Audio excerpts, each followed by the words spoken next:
Greetings YouTube, Joe here with Cullination Media, and welcome back to another episode of Pokemon XD Gale of Darkness. This is episode number 51, and we begin this episode by giving a focus band to Aron because I don't really have any other items to give him, and we have a boss battle coming up, and I would love to be prepared. That would just be awesome. Alright, forget it. You can't have our videotapes, you can't do this to the press. This is Marsha and the cameraman that we saw running out of Pirate Town when we first got there, if you remember correctly. And this is the Cipher admin that we're going to be facing towards the end of this episode. He is who's been in charge here, and his name is Snattle. Okay, so he's been promised the position of governor by Grievel. Interesting. So you must understand it wouldn't do to have it be known that I muzzle the citizens of Phenac. That's true, that makes sense. If that got out, imagine what harm it would bring to my pristine political record. Now, hand over the videotapes, please. Well, he's kind of an asshole. Although I do enjoy his hair and his outfit, and everything's all matchy-matchy. It's kind of awesome. ONBS stakes its very existence on delivering the truth for justice. I will get this news out. It's so sad that you won't listen to reason. Very well, I suppose you leave me with no option. What are you gonna do? What are you gonna do, Snattle? Oh, you! Are you the dastardly child who won't stop fooling in our affairs? Yep, that's me. And I'm like 12. Hey, Grog, what are you doing? Get rid of this pest. Sir, yes, sir, Mr. Snattle, sir. So now we have to battle this guy before we can battle Snattle. And the bad part is that we don't have any ability to heal in between other than using potions and healing items in the battles themselves. And both of these trainers both have shadow Pokemon, and the second one is a boss battle. So normally boss battles aren't fought this way, but it makes it a little extra challenging. Alright, so in this battle, a Grog is going to begin with Hoot Hoot and Graveler. And Hoot Hoot is normal and flying type. Graveler is rock and ground type. I had a brain fart there. We're going to begin the fight with an Ice Beam to knock out Hoot Hoot and get rid of him first because he can be just kind of annoying. He's going to send out Gulpin next, which is a pure poison type, and we're also going to be focusing on getting him out of the battle next turn because I do not want to end up poisoned. Crap! I really thought Iron Tail would be able to knock out Graveler there. Apparently not, but he stupidly went for the Rock Throw on Aron, which does almost no damage because Aron is a Steel type with a lot of defense, so it's not very effective. I guess we can't necessarily focus on Gulpin. We can hope that Water Pulse will knock it out, but we can't do much more because we got to get this Graveler off the field because I'm not entirely sure if it knows self-destruct or not, but if it does, that makes it extremely dangerous. And just the fact that it has the ability to possibly know self-destruct at this point is enough to make it a high priority. Alright, so we got rid of the Graveler there. Gulpin didn't quite get knocked out by that Water Pulse. And that brings out Seal, which is the shadow Pokemon of this battle, and it is a pure water type. A lot of people think that it's ice type, but it doesn't actually gain that ice type until it evolves into Dugong, somewhere around level 32. I don't remember exactly. 32 to 34, somewhere in there. Anyway, so, yeah, it doesn't have that ice type, so fire type moves and whatnot are not neutral. They're not very effective on Seal. Keep that in mind. Went for the bite on Seal to inflict a little bit of damage, and that did almost half, but it looks like not quite. Seal has two shadow moves, and that's going to be Shadow Mist, which it's using right now, which lowers both of the opponent's evasiveness, which really doesn't do a whole lot as far as this battle goes, because neither of these Pokemon, or really any of the Pokemon in this battle, use moves that have low accuracy anyway. Aron grows up to level 30, which is pretty awesome. And the other move that Seal likes to use is Shadow Wave, which is a special attack that attacks both of the opponent's Pokemon, and that's about it. I'm going to take a chance here and try to capture this Seal without inflicting a status condition on it because we don't want this battle to go on very long because, like I mentioned a bunch of times already, we do have the boss battle coming up next, and I love to save my energy for that. And I get lucky, and Seal stays in the Ultra Ball on the first try with still in the green for health, which is kind of surprising to me, but I'm not one to complain. Aw, no! That's right, Grog, you just got schooled. So we got out of that pretty unscathed. That was stunning. That footage should be electrifying. Cameron, did you get that onto... I think that's funny that his name is Cameron. Cameron the cameraman. So sorry, but you can't expect me to keep filming under these conditions. Oh, for this is precisely the time your camera should be rolling. Show some journalistic pride. Cut, cut. If Master Evil were to see this, he would be most disappointed. Or displeased. I'm not sure which. I read that really fast. Okay, well, without further ado... It is Cipher admin Snattle, and this dude means business. This can be a tough fight if you're not prepared for it.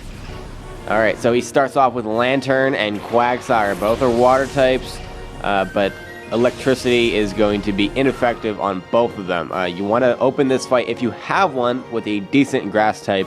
Unfortunately, I don't have one on my team, nor do I have anyone that knows grass type moves, so that makes this fight a lot harder because... if you start with a grass-type Pokemon, you can get rid of Quagsire immediately, like on the first turn. Okay, so, yeah, this is going to be interesting. Quagsire likes to use Amnesia and Rock Tomb a lot, which Rock Tomb is really annoying, not because it does a lot of damage, but because it lowers your speed if it does hit. Lantern's going to go for the Shockwave, probably on Vaporeon, yep, to get the... type advantage there, and that does a decent amount of damage, which is kind of scary because I don't really have anything that can take it out right now. Lantern is weak to ground type moves, but at the same time it has the water type that can take it out, and so does Quagsire. Rock Tomb misses, thankfully, and I'm going to get rid of Quagsire on this turn, and then we're going to go for the Mud Slap on Lantern, which doesn't do a whole lot in terms of getting the effect for the accuracy reduction because it likes to spam Shockwave, which obviously its special effect is that it can't miss. It's pretty much like Aerial Ace, only electric type instead of flying. And then, interestingly enough, he sends out his Shadow Pokemon as soon as one of his Pokemon is KO'd, and it's going to be Lunatone, the Rock and Psychic type Pokemon, which is an interesting typing. It's a very unique typing at that, with the physical and special mix there. Water Gun on Aron, which does a pretty good chunk of damage because it is super effective. I mean, and just the fact that Lantern is an evolved Pokemon while Aron is not means that he's going to have the stat advantage. And let's see here. We need to get rid of this Lantern pretty badly. On the first turn, Lunatone is almost always going to introduce a new move that we haven't seen so far, and that is Shadow Sky, which produces a weather effect. Kind of similar to Sandstorm and Hail, in which it will inflict a little bit of damage to all non-Shadow type, well, not Shadow type, but non-Shadow Pokemon on the field for 5 turns. So the only way to get that off the field is by using another weather condition or just waiting it out. And at this point, you probably aren't packing a Pokemon on your team that has Rain Dance, Hail, Sandstorm, or Sunny Day. And even if you do, Lunatone will just keep using Shadow Sky after the fact. Anyway, Lantern actually is going to get KO'd there from the Shadow Sky residue damage. And yeah, that's pretty awesome. Now we have Castform, the second to last Pokemon that he's going to have on his team. And Castform doesn't change forms for this type of weather because he can't change into a Shadow Pokemon. That doesn't make a lot of sense. But Castform stays his normal form with the normal type. But he will use Weather Ball, which kind of sucks. Anyway, Lunatone likes to spam Shadow Wave, and he does have pretty decent special attack. Aron thankfully holds on with that Focus Band, so it proved to be a good choice. We get an Ice Beam off, and does a okay chunk of damage there. And Castform is going to go for the Weather Ball, which should knock out Vaporeon, which it does. Vaporeon withstood a lot of abuse in this battle, so I can't really complain, especially with getting hit by super effective attacks.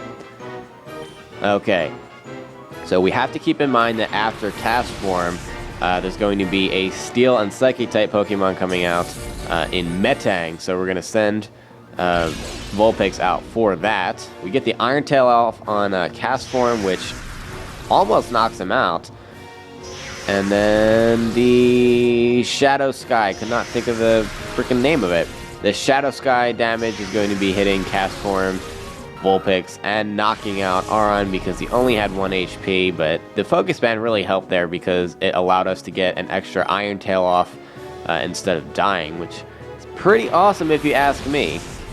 That'll probably never work in my favor again, but it did that time. We're going to send out Golbat in Aron's place, and we're going to go for the Will-O-Wisp on Lunatone to get him burned so we can get him off the field, because once Shadow Sky stops, I would like it to stay that way.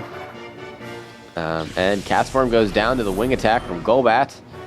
So we're down to his last Pokemon. Fingers crossed that Will-O-Wisp does hit so that we can hopefully capture Lunatone and knock out Metang in the next turn and have this battle all wrapped up.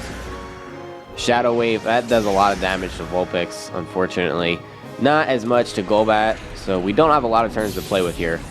Thankfully, Will-O-Wisp is able to hit Lunatone, so we have the burn condition. That's going to drop him below half health with the burn damage and into the yellow, and it will buy us a couple of turns to be able to throw some Ultra Balls out there before the burn would kill him. I'm not going to attack him again, because that would just be dumb, yo.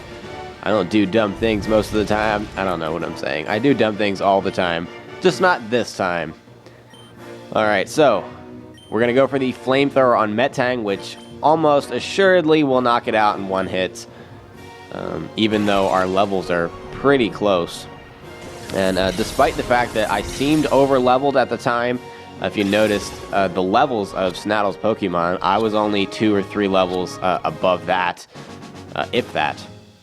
And Lunatone stays in the first Ultra Ball, which is fabulous, and Vulpix is going to go for the Flamethrower on Metang, and goodbye Metang.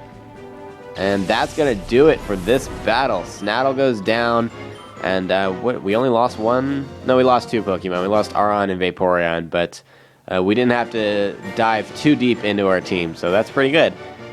Overall, this was a success, and we get a whopping 2,800 Poké-Dollars for our victory. How is this possible? I've never seen a child so strong. Well, you haven't met me, my friend, but no matter. Surely I bought Gorgon enough time. His precious recovery operation must be finished by now. Well, who's Gorgon? We've never heard that name before. We're going to figure that out shortly, and actually we're going to meet him in a couple of episodes. Hey, Marsha, what's up? Thank you, you kept them from taking our videotapes. We've got some explosive footage. My name's Marsha. We were gathering news in Phenac when Cipher caught us and brought us here. But there's a silver lining in this. We managed to capture your heroics on tape, so now we're going to embarrass Cipher, and especially Snattle, who's getting schooled by a little kid, and they're going to put it on TV and broadcast it to the entire Ore region, which is awesome. Marsha runs out, and there goes Cameron. And the important thing to notice here is the flashing thingy on the floor. That's an important item. Pick that up. Where is it? There we go. 1 elevator key. And that's going to be for the pre-gym elevator to release the hostages, so to speak. But before we do that, there's a couple of items we can pick up around the stadium. We already picked up Ice Beam, obviously, because Vaporeon knows it. Pick up that PP up in the top right-hand corner, and there's one more item in here somewhere. Where is it? Where are you, item?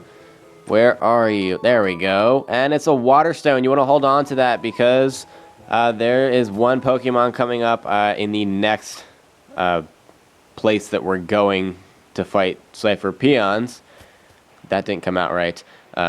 Yes. When we go to their base, I should say, one of their bases, there's a Pokemon there that we can capture that needs a Water Stone to evolve.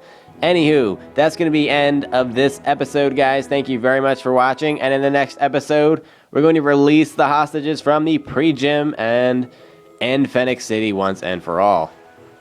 Stay tuned for episode number 52. Game on.